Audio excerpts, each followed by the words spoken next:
Welcome to the Free Library of Philadelphia. I'm Andy Cahan, Director of Author Events. Novelist Camilla Shamsi calls our guest a writer of great humanity and intelligence who deeply understands how lives are shaped both by the grand sweep of history and the intimate encounters of human beings. Somali-British author Nadifa Mohamed is the writer of the acclaimed novels Black Mamba Boy and The Orchard of Lost Souls. A regular contributor to The Guardian and the BBC, she is a fellow of the Royal Society of Literature and is a lecturer in creative writing at Royal Holloway, University of London. Mohamed is the recipient of the Somerset Maugham Award and was named one of Granta's Best Young British Novelists of 2013 and was part of the 2014 Africa 39 list of most promising writers under the age of 40 from sub-Saharan Africa.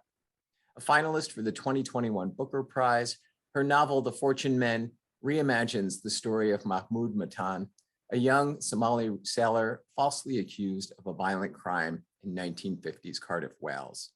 Writing for the Washington Post, Ron Charles praises equally informative and moving. The immediate allure of the novel is the vibrancy of Mohamed's prose, her ability to capture the complicated culture of Cardiff, and the sound of tortured optimism. There's echoes of Dostoevsky and Kafka in her recreation of this nightmare. Tonight, Ms. Mohamed will be in conversation with Rabih Alameddine, National Book Award nominated author of An Unnecessary Woman, The Angel of History, The Hakawati, and most recently, The Wrong End of the Telescope, which he discussed with us just a couple of weeks ago. It's a pleasure to have you both with us. The screen is yours. Thank you so much, Andy. And thank you everybody for coming. The main event is one of my favorite people in the universe, Nadifa Mohamed, who, again, just one of my favorite people. And I don't say that lightly. I will tell some stories about her, but primarily it's been interesting to watch, for me, a young writer come to, I don't want to call it maturity because it sounds like a peak or something. It's just that the tremendous movement from the first two books to this one has been superb. And we saw it coming. When she was, again, best promising writer for Granta and so on. And I don't think we should be using promising anymore. I was once introduced as an emerging writer, and I wanted to tell people, no, I have emerged. I'm no longer emerging. So again, this book is a masterwork. It's a work of an accomplished writer, and it is truly magnificent. And that it so happens that one of my favorite people wrote one of my favorite books. It's just always a pleasure. So welcome, Nadifa. Welcome to Philadelphia. I know you're in London. Yes, and you're in Virginia. I am in Virginia, but we're supposed to be in Philadelphia. We'll make believe. We'll make believe. So Nadifa, let's start the conversation. And please, everybody listening, if you have any questions, just put them in the Q&A and we will try to go over them. But let's start with how you came to know about the book. What was the first sort of spark that led you to write it? And in some ways, how did you go about, and before you wrote it, how did you go about to think about it? It was a long period of thinking. So I first found out about Mahmood Mattan and what had happened to him in 2004. A year or two after I'd finished university, and with no creative ambition at all at the time. I just saw his face in the newspaper and it struck my mind as a strange case. But I worked for a film company after university, working on research and also screenwriting. And when that job came to an end, I wanted to write my own script, and I thought this would make the perfect story for that script. And I began researching it, and the first person I went to in many ways for most things was my father. And it turned out, of course, that he had known Mahmood because they were both Somali sailors who had arrived in Britain in 1947. And my father had very little to say about him. He just said that Mahmood was an ordinary guy, nothing special about him, with no kind of sense of what would happen to him. You know, he wasn't someone that he thought would end up in trouble at the time when they met. But then my father's story, which I found out more about while asking about Mahmood, became so fascinating to me that I wrote a novel about him. And then I wrote another novel set in Somalia during the 1980s. And I was trying to work on something completely different as my third novel, something set in London and contemporary, when I lost my father in 2014. And the story that I was working on at the time, the novel, just wasn't working. It didn't satisfy anything. And there was this urge building in me to get back to that world of my father. And it was like it was a form of grief, but also a form of comforting to enter that world of these old sailors who knew my father, knew Mahmood, looked like them, sounded like them, had similar lives to them. So it was a very personal thing that got me back to thinking about Mahmood's case. But once I started pursuing it, it took on a life of its own. And in the years between 2004 and 2014, the case file at the National Archives had been opened. So it's all, I kind of see it as fate, really, because if I'd started researching it in 2004, there would have been very little information publicly available. But in 2014, I was able to read the whole case file from his first arrest all the way through to the preparations for his execution. So it came quickly. The research was fantastic. It was enjoyable, even though it was such a grisly, horrible subject. And I also went to Cardiff and to London and to Somaliland to interview people who could tell me anything about this case and the people in it. In terms of the fiction, I knew that I wanted to stay close to the real incident and the real events. I didn't feel any need to amp up the drama or anything like that. The closer I got to Mahmood, the real character, or what seemed to be the real character, the more fascinating he was. He was complicated and difficult and lovable, but also frustrating. And the way that the system sort of consumed him, destroyed him, was enough drama. I thought it wasn't a case of making it into a murder mystery or a typical crime novel. And I wanted to focus in on the dialogue, the way that these people spoke, and how Mahmood navigated all of these different lives that he had, all by the age of 25, 26. He'd been raised in a pretty comfortable family in Somaliland, and then decided to leave and crossed Africa, ended up in South Africa, joined the Merchant Navy, went everywhere around the world, and then settled in Cardiff because he fell in love. So it was the scope of the story. It was both the breadth of it and also the depth of it that I was trying to manage. Okay, before we go on, let's give people a little bit of, a little taste of the novel. Could you read a short bit for us? Yep. Thank you. I'll read from near the beginning, first chapter, when we're just getting to know Mahmood and his life. The docks in Butte Town cover only a square mile, but for Mahmood and his neighbours, it's a metropolis. Raised up from marshland the century before, a Scottish aristocrat built the docks and named the streets after his relatives. Mahmood had heard a rumour that the world's first £1 million cheque was signed there at the coal exchange. Even now, in the morning, a different calibre of men come bowler-hatted to work at the Mercantile Marine Office or the Custom House. At both the Marine Office and Seamen's Union, you know which door to use if you don't want trouble. And this goes for the labouring white man as well as black. Beyond the financial district, the neighbourhood is for everyone. All of them hemmed in and pushed close by the railway tracks and canals, cutting them off from the rest of Cardiff. A maze of short bridges, canal locks and tram lines confused the new visitor. Just before his time, Somali sailors would wear the address of their lodging house on a board around their neck so that passers-by could help navigate them. The canals are a playground to young children. And once, when two went missing, Mahmood had spent a blue, insomniac night searching the muddy water for any sight of them. They had been found in the morning, one white, one black, both drowned. But his boys are still too young to go wandering, alhamdulillah.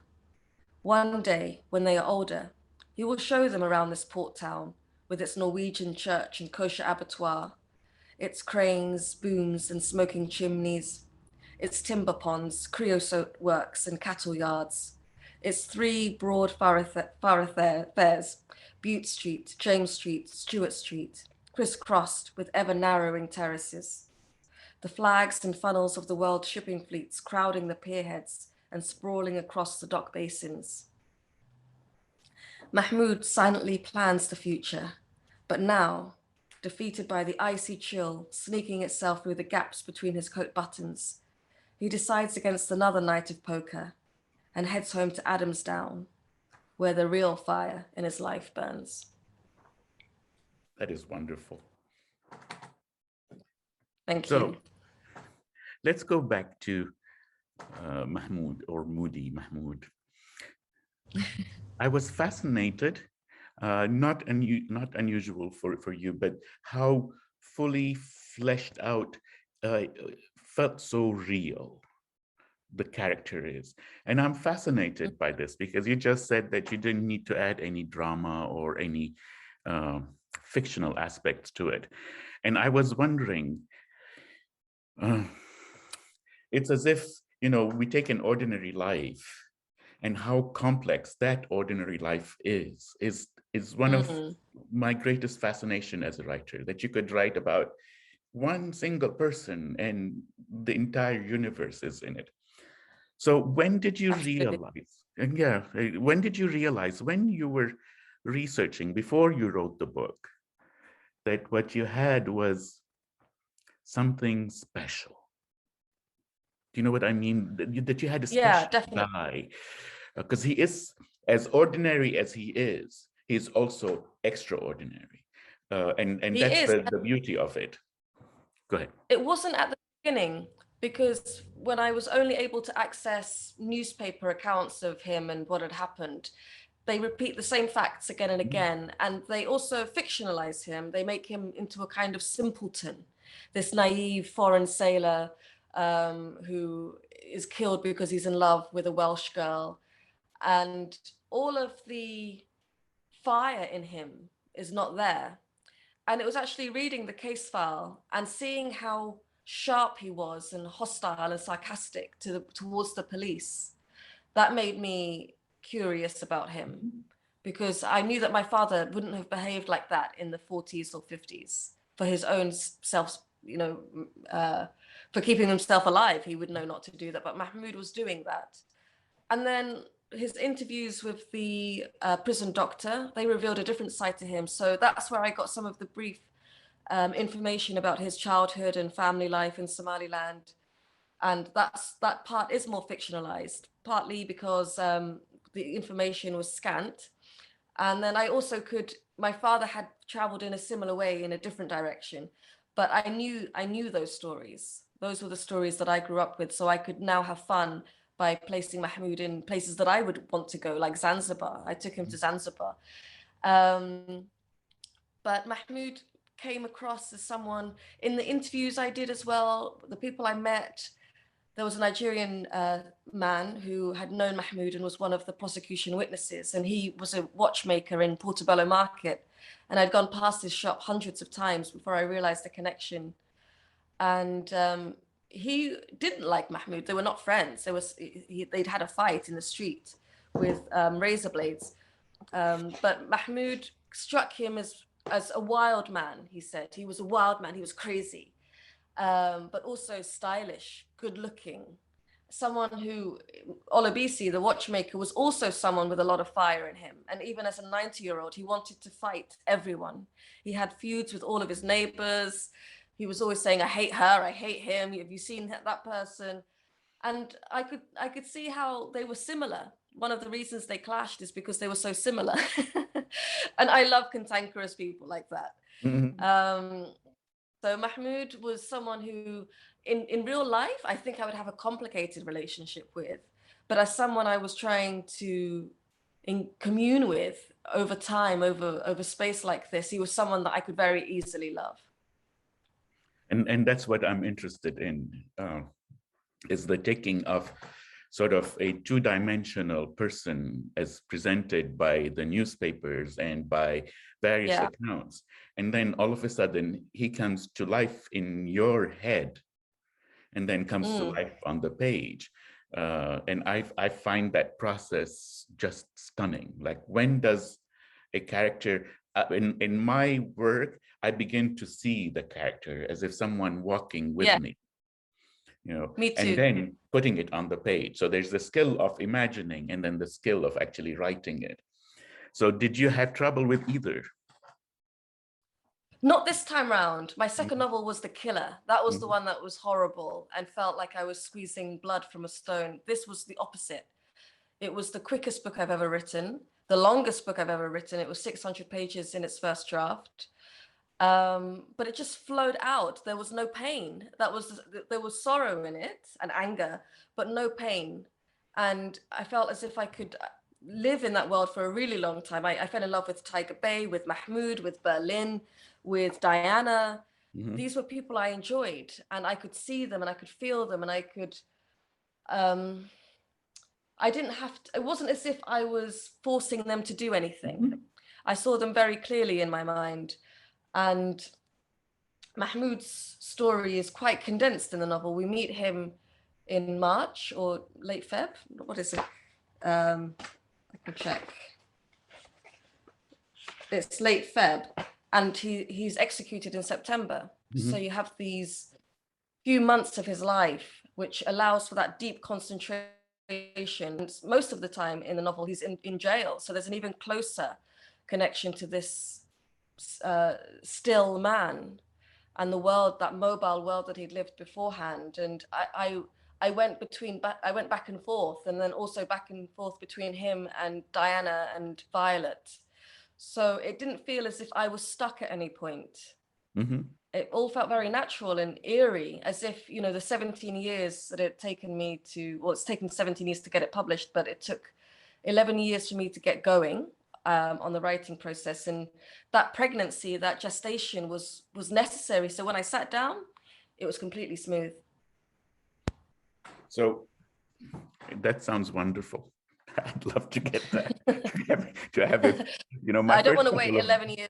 Exactly. My first couple of books, yes, they flowed easily, but then, you know, it's like, oh my God. Yeah. I have a feeling that this will be the only book that it's like that for. Let's hope not. Let's hope not. Again, sometimes it works, and it's. I always say it's like a marriage. You know, sometimes it's everything flows normally, and you don't have fights, and then sometimes you have fights, and you know. Yes. And neither one is better than the other. It's just, this is the way it progresses. You know, you're married to your books. So again, going back to, before we go to anything, because again, for me, the character is so astounding, you know, so from the way in what ways? Well, from the way he dresses to his, I want to say he's so both present and slippery. You know, it's the combination of, I see him, but I can't get a hold of everything that he's supposed to be. And that's, for me, is a great character where I'm trying to figure it out. So when you're doing research like this, of course, you're restricted somewhat by the events that happened. Where do you take liberties? You started talking about it. And where do you have to stick to event? What do you think are the necessary sort of facts that have to remain there, and where do you take liberty in because this is in many ways a historical novel, but it is a novel. It's not and I mean that in the best sense of the word. It's like it's a great story. So how does one novelize history in some ways?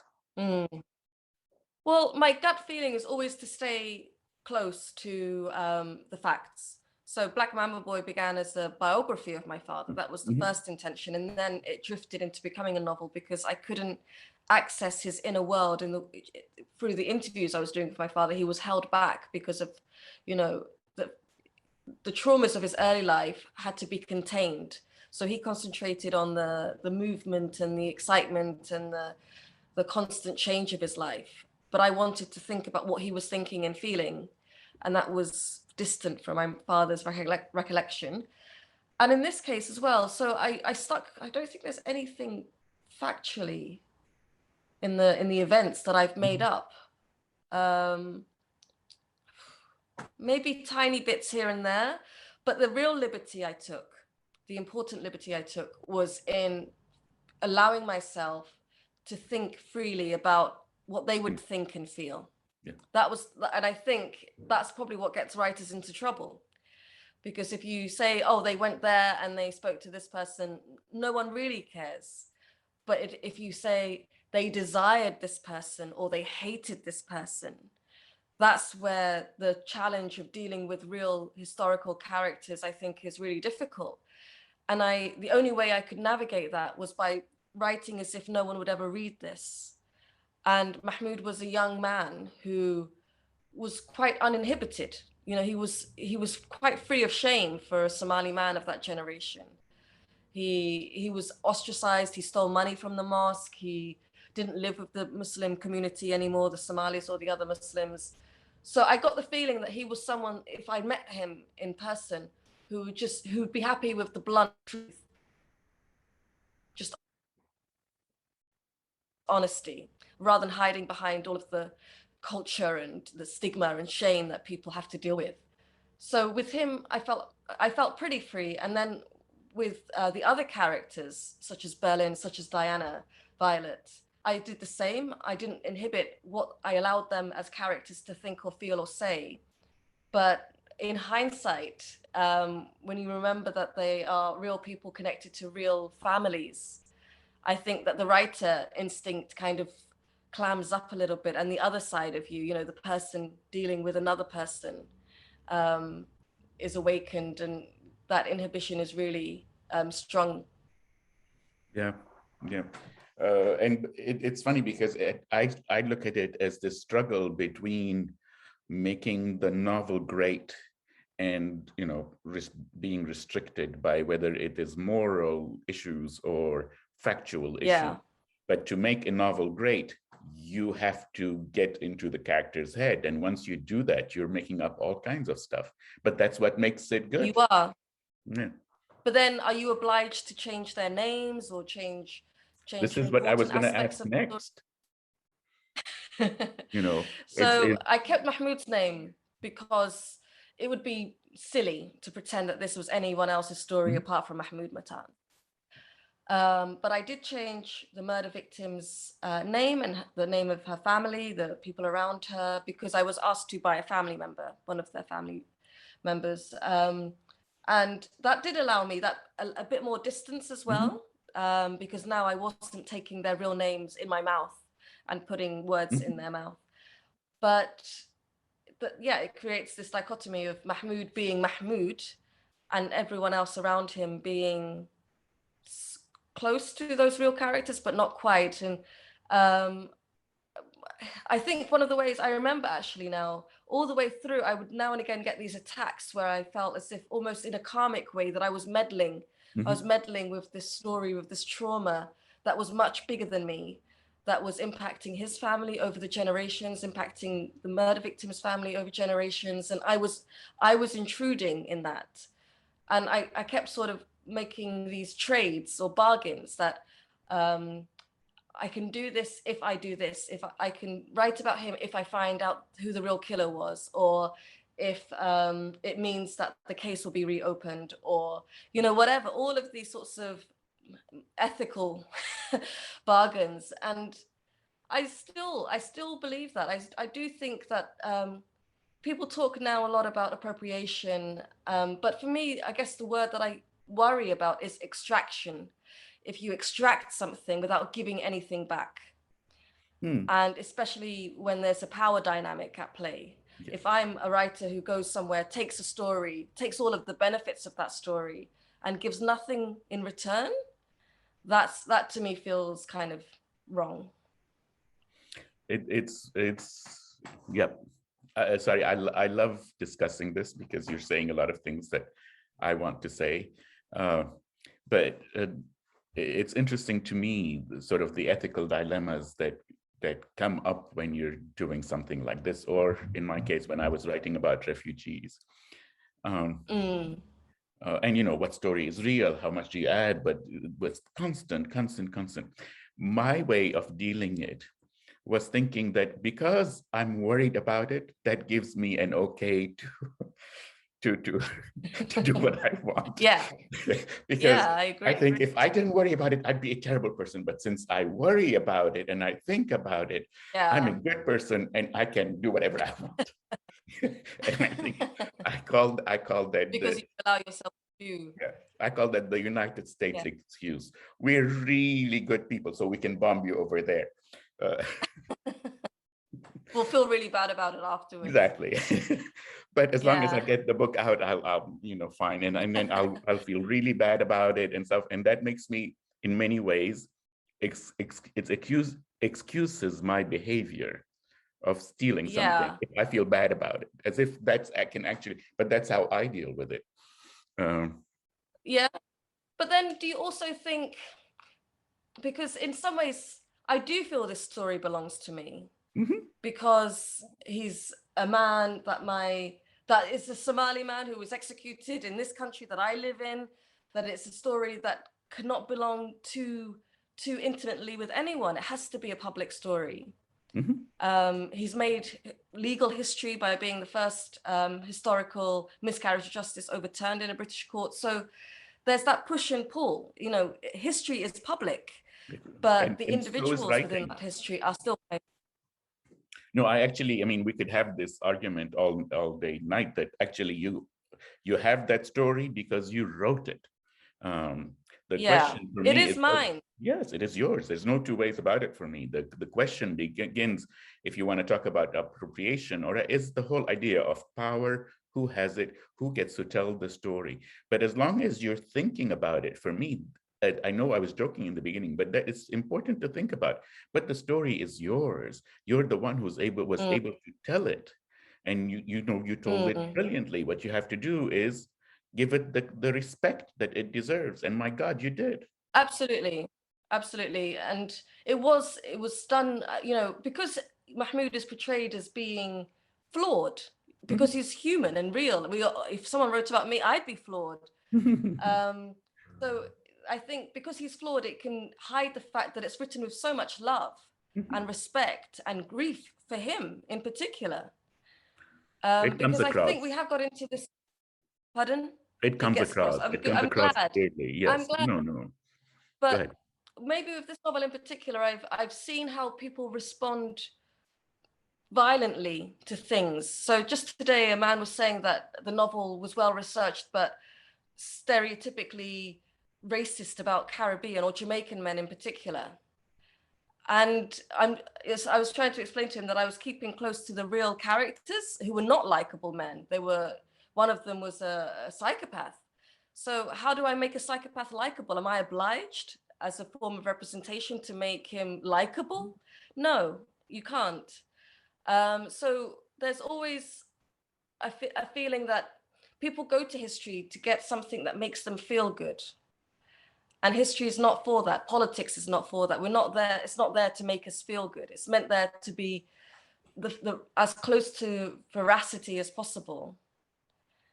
And people go to novels to make them feel good, and novels never make them feel good. I mean, the whole thing, the whole idea for me of safe novels is a joke. It's like, I don't want to feel safe when I'm reading a novel. I want to be pushed and shoved and threatened, and great art is never safe. So no. Yes, it's like, yes, of course, you could portray this differently, or you could do this differently, but it is not your job. Your fabulous job is to write this great novel. So how do you, if I'm now tempted to not write about real people again. I think I've had my fill of it. Mhm. I What avoid, about you? I mean, unless I'm writing an essay, and usually it's about me, and even that I lie. I know I'm a liar. I mean, I was born that way. I'm a Lebanese, we lie, the minute we open our mouth, but we only lie to tell a better story, to tell It's important. It's yes, important. yes, it's important. Again, the we, the people, and our opinion will die. Hopefully the novel goes on, so we don't matter as much as Yeah. the book itself. Now you do your best, and again, it comes across in this book, believe me, that pay the story the utmost respect, and I would do that whether the story is real or not real. You pay it the respect that it deserves. And any writer who does not do that is a bad writer. So yes, you might hurt someone over here. This one person might be upset over there. But historical novels for me, would be difficult, to write about a certain person. I mean, sorry, this is my thing, because I lie. I started writing about my father, and within the first two Yeah. pages, I was talking about his conception on a boat, and I'm thinking, like, how would I know this? I make things up. It's my thing. So for me, I avoid reality. But Yeah. so Well, I've grown up around men who are do self mythology. My dad believed in his own self mythology, and absolutely. Udaydu, my close friend, believed in it. And why not? That makes their lives. I think it helps you survive, firstly, Yeah. and then it centers you, and it centers you within your family. It centers you within your society. Who wants to be just a bland person? And And also if we all wrote in a very circumscribed way, we'd end up with very bland characters. which is most of modern contemporary literature. But it's not that. For me, like I keep saying, it is the importance of storytelling in our lives, whether it's the Somalis that I've met, or the Lebanese, or the Syrians, or the Turks. Storytelling is extremely important, and oral storytelling is, so that we tell stories, and you can never tell a story without exaggerating. It's just impossible, Or hiding. Or hiding, exactly. So the whole idea of storytelling, so it becomes less about the person for me, as respecting the story itself, respecting the storytelling aspect of it. So I don't care whether my father did this or not. I care whether the story that he told was good enough or not. That's how we measure people and as a writer, I love this. So let's talk before we go to questions, just sort of the last question, or the last question. And then what was the most surprising thing about your research? What was the one thing that oh my God?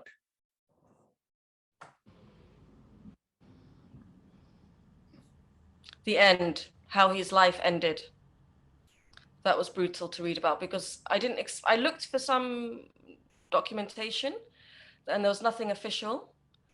But then I found out about a book written in Welsh by a policeman who said that his uncle, I think it was, had been one of the warders with Mahmood in his last moments in jail.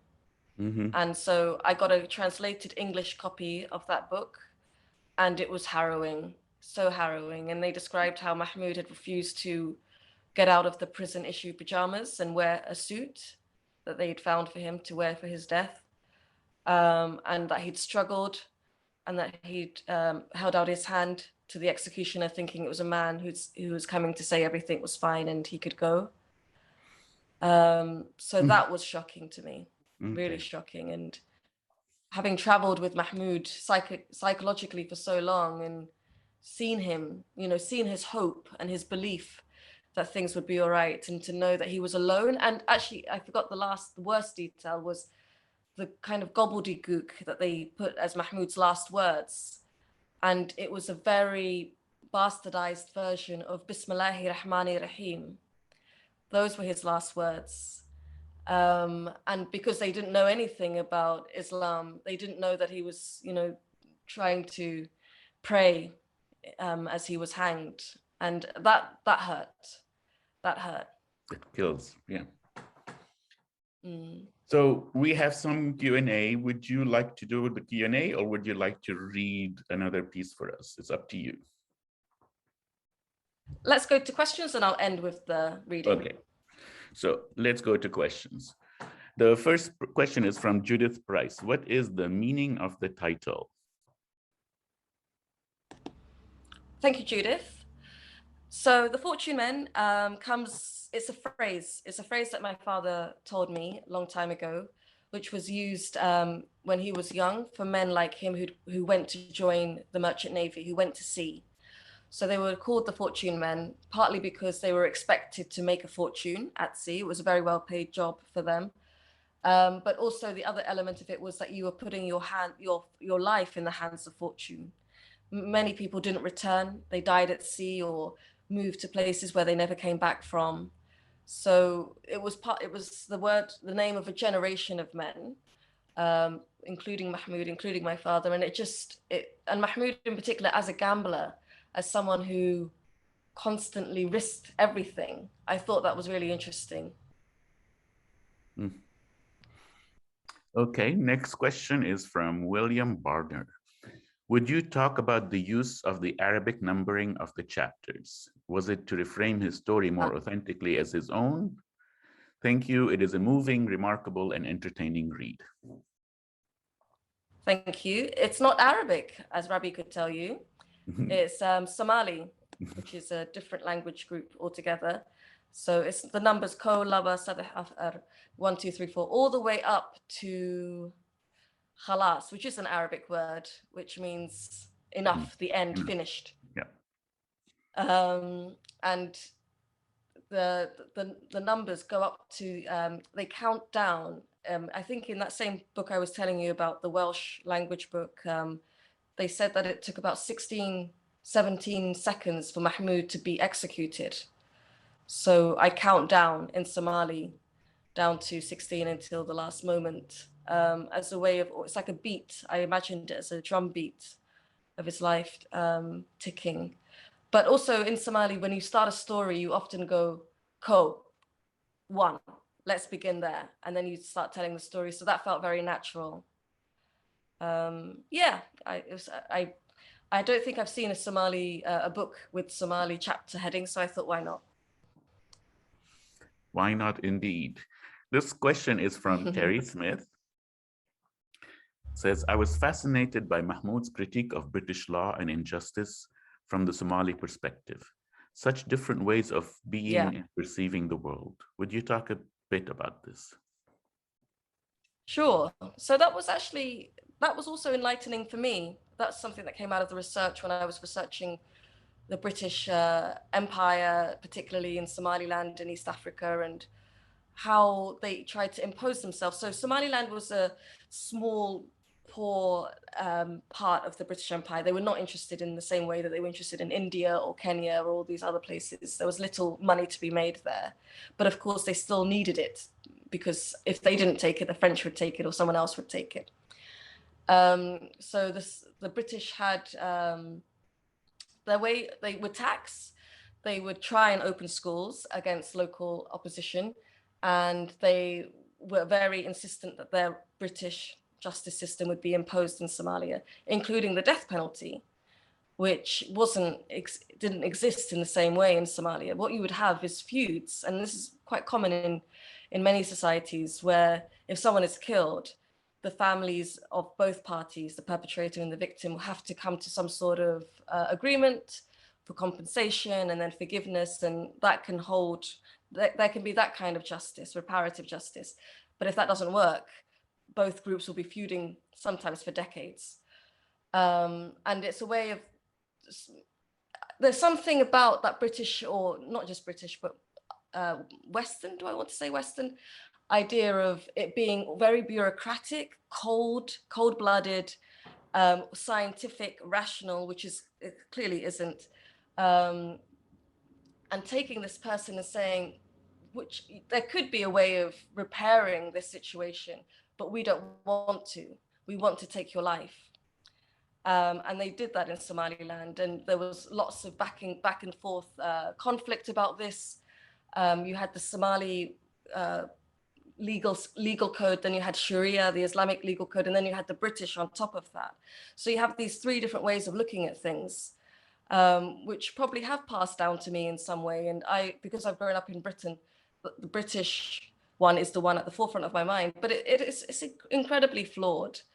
And it's quite interesting to step out of what you think of as being right, and wondering how else it could be. And Mahmood comes to the conclusion that the Somali system is actually superior because it deals with people as individuals, but also as part of a collective. And the idea is if you do harm, you have to correct that harm. And in this case, the British system did two harms. They did not find Lily Volpert's killer, and then they killed an innocent man on top of that. So nothing good came out of their system in his case.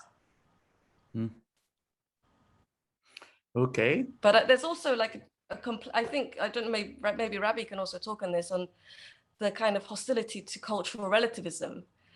Often when you say people do this differently somewhere else, and that's perfectly acceptable for them, I feel like there's often a lot of hostility because people are very set in their idea of human rights means this, justice means this. And also, I mean, it is important for what colonialism mean and why it lasted so long. A lot of it had to do with the legal system, that the feeling that the Western legal system is the right one. It's still very prevalent right now. So that they came and conquered and were in Somaliland basically to save Somalis from themselves and from the legal system. It is a big deal to, I mean, in India, for example, the whole British fiction, basically, that they were saving women from all kinds of problems was fascinating. You know, it still goes on. It's like they're saving, you know, homosexuals in Afghanistan. They are saving that. Yeah. And again, for those of us who grew up in the West, of course, we think that the Western legal system is, for me, is the norm, and it's the best, in my opinion. However, it has been used as a way to perpetuate dominance for a long, long time. And it's not easy for Westerners to possibly entertain the idea that, you know, there could have been a world without the Western legal system. And the hypocrisy of that, because when British people killed Somalis, they were not hanged, and they were not hanged in India or South Africa or any of these places. They would offer compensation. And that's what they still do. You know, if there's a drone strike and 5 children are killed, oh, here's some money, here's a few dollars, and keep going, you know, move on with your life. So it's so strange that the laws that they say that they are using to civilize people are not there to be, once it comes to their own concerns, they follow a different system altogether. Yeah, and again, it's just, for me, it's the whole idea of how Westerners, I mean, this is sort of one of the last pillars that, you know, our legal system, we made the world civilized. You know, if it weren't for us. Yeah, and we can hold other people to account. When people commit genocides, we hold them to account. Yes, and you know, it's a fascinating thing. Anyway, next question is from Whitney McKay. I loved how he looked at his life as a Western movie and a Technicolor spectacle that at one point fades to black and white. Was this your invention? It certainly fits his bold character. The latter one is, but when he compares, so when he talks about his life being this wild, there's two elements to that. The Western bit is something that I got from his interviews with the prison doctor.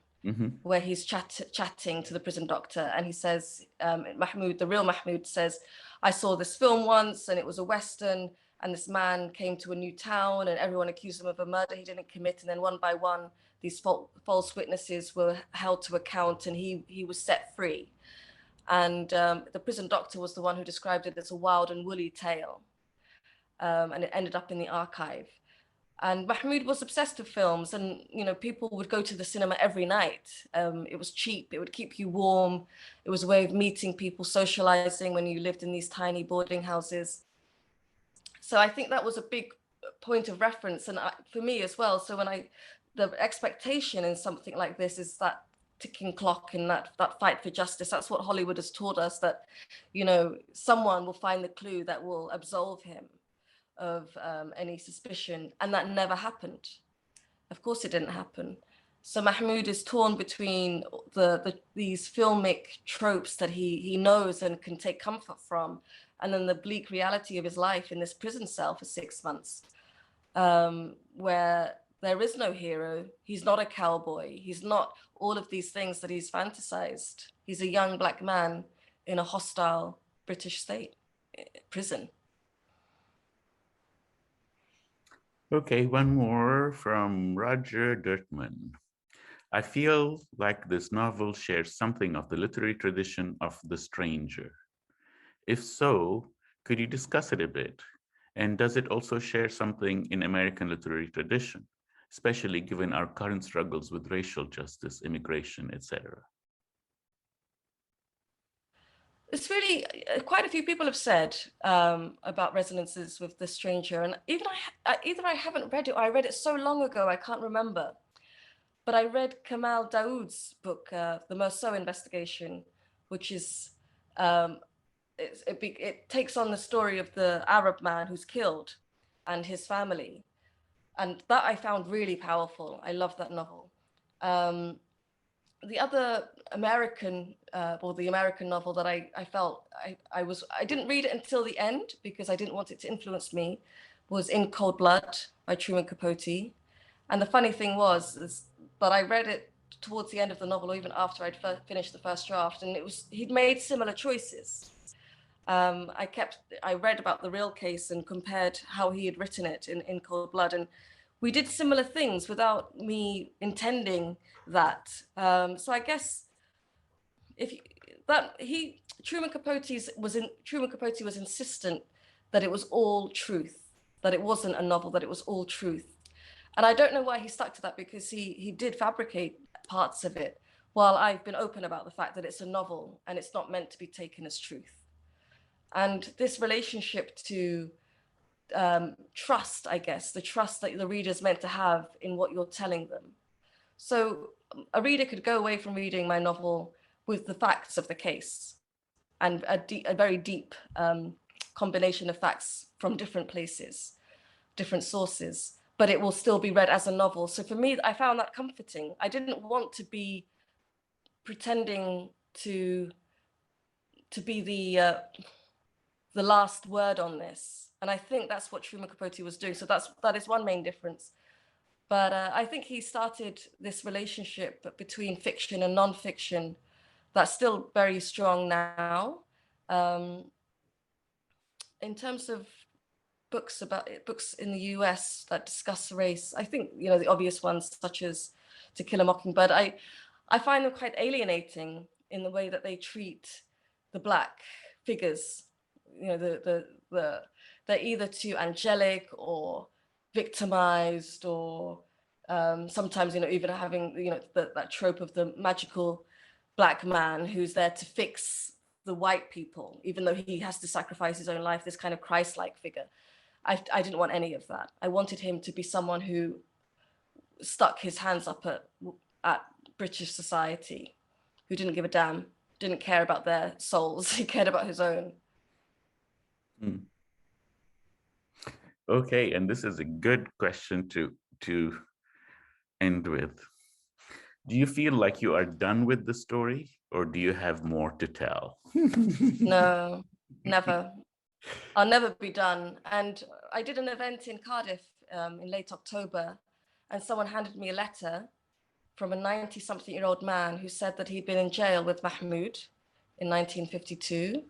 And he told me some really shocking details. He said that Mahmood's grave had been dug by 3 teenage Somali inmates of the prison. And it was in a spot where Mahmood could watch it being dug. So he was in this big window in the execution suite looking down at the grave. And I found that really traumatizing and upsetting. I just thought that there were things I protected myself from. There was no archival record of any violence beyond him being put in a straitjacket to Mahmood in jail or in the police station. But I know deep down that they would have been violent towards him. And I protected myself from thinking about it too much. And this kind of broke that defense. So he sent me his number. I've got his number, and I want to talk to him about what else he remembers. And I still haven't given up the idea that I will find the real killer. I think I know who the real killer is. And just with a bit more time, I can get more evidence and give it to Cardiff police. Nadifa, the true detective. Yeah, Mrs. Marple. Mrs. Marple. I actually see you more as a Hercule Poirot. Okay, I'll take that. I'll get a moustache. Okay, so we could read the last bit if you want, if it's not too long. Which last bit? You said you had another piece to read, or like I said, we could end it here. I have no problem. No, I'll read. I've got my reading. Great.